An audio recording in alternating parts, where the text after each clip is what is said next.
Hey, what's good with y'all, man? It's your boy Tick, aka Game Fanatic, back on this this Counter-Strike, and I forgot to mention the Michael Jordan of gaming.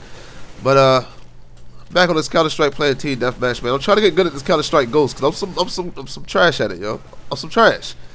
I don't even know how he even got there to kill me, but he did. But I'm some trash at it, so I'm playing team deathmatch, trying to get my aim up, all that stuff. I was getting slapped in the beginning, I went negative, but after a while I started getting the hang of it. I started taking people out. You know, except for that guy just kept one shot me the whole game. He was bullshit. That's all I'm gonna say about him. He was cheating. That's how I feel about it. But I mean, he just kept hitting me one shot every time. But as you see from the title, man, this is another club story. I think I've only done one or two of these. I'm not sure. I remember I talked about the club, the night that ain't go right, which was by far the funniest. But this was gonna be pretty funny too. And I know my sinuses are bad. I don't always feel like I gotta mention that, but new people come over, they always ask them, well, why you sound all stuffed up?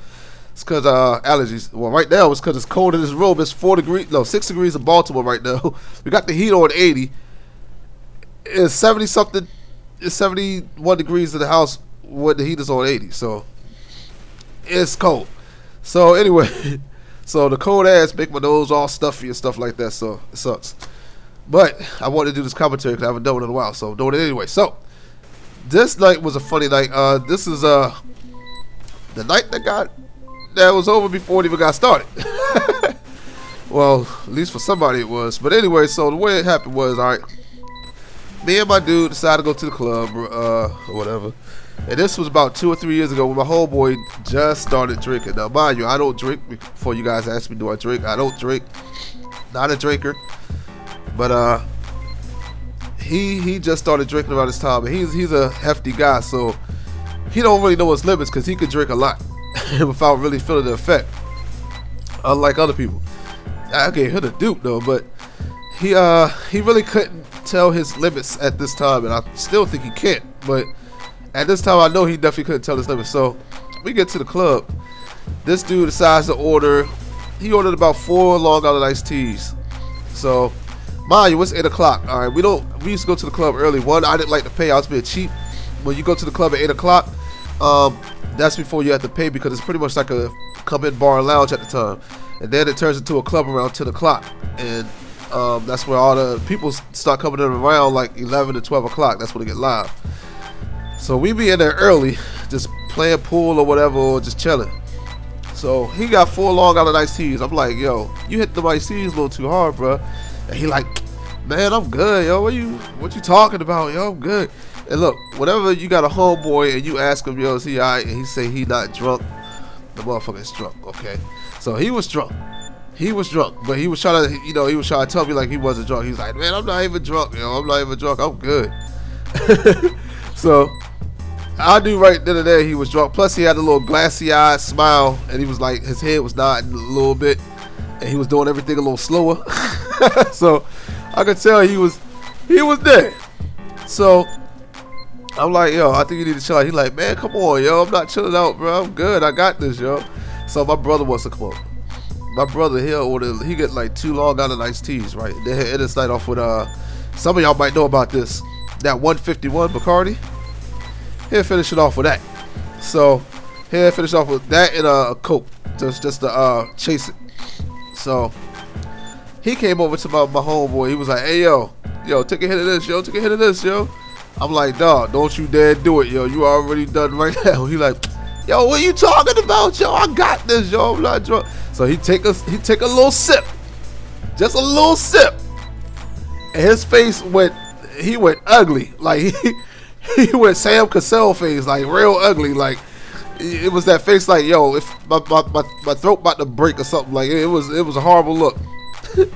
So he went that face. He was like, yo, I'll be back. Yo, I'm going to the bathroom. I'm like, yo, I think this fool about to go throw up. So I go in there like a few minutes later. I'm like, yo, you good, yo? Cause he ain't come out like for a whole 15 minutes. I was like, you good, yo? He was like, yeah, man. I'm just texting my girl. Mind you, he in the stall. But he like, I'm texting my girl. He opened the door and showed me that he was actually just sitting on the toilet texting. I'm like, all right, you good? He like, yeah, yo, I'm good, yo. I'm just sitting here texting. I'll be back out there in a few. So 15 more minutes go by. I go back in there. I'm like, yo, you sure you good? He like, yeah, yo, I'm just texting my girl. I'm like, all right, bro, come out. You know, it's like 30 minutes and you still been in here. So I go back out for another 15 minutes. The bouncer that I told you that died last year, he came to me. He was like, rest in peace to him though. He came to me. He was like, hey, yo, B, yo, your homeboy in there, and the manager want him out. So he in the bathroom. The manager tried to kick him out because he drunk. I'm like, what? I go inside the bathroom. This fool on the toilet. They got the door open. All the bouncers and the manager, they got the doors all open. He hunched back on the toilet, smiling, looking at me, looking in the air, smiling. I'm like, oh my god. They're like, yo, you gotta get him out, dog. He too done. I'm like, yo, it's only 9 o'clock, bro. So we had to lift him on our put his arm around our shoulders and actually walk him to the car. He was that drunk. Everybody laughing like, yo, you got the party started early, sure. They're like, yo, it's just 9 o'clock, son. What? Like, I'm hearing all these people just talk about. I'm like, yo, he couldn't control this limit, bro. So get him to the car. I'm like, yo, don't throw up in my car, bro. He like, I'm alright, yo, I'm alright. So I drive him all the way to the house. I had to walk him up the steps and to his door. This dude was trying to open the door, but he kept missing the keyhole. Like he was like trying to snipe it. There was one point he stopped and was going real slow, trying to ease the key in, lining it up, and finally got it in there. Look, and then here go the best part. So when he opened the door, right, he fell inside the door. But not only did he do that, his father was asleep right next to the door. I don't know why his father was there, but he was right there in front of the door. He popped up and looked at us. I was like, whoop, it's my time to go. I just started rolling and walked off. I was like, oh god. But yeah, yo, that was one crazy night, and that was the night that ended a little too early for my homeboy. I went back to the club and finished my clubbing, but his night was pretty much done. He said that he woke up the next day in his clothes on the bed upside down or something. I don't know. It was something weird. But let me know if you haven't had that experience before, man. But this is your boy Tick, aka Game Fanatic, and I'm gone.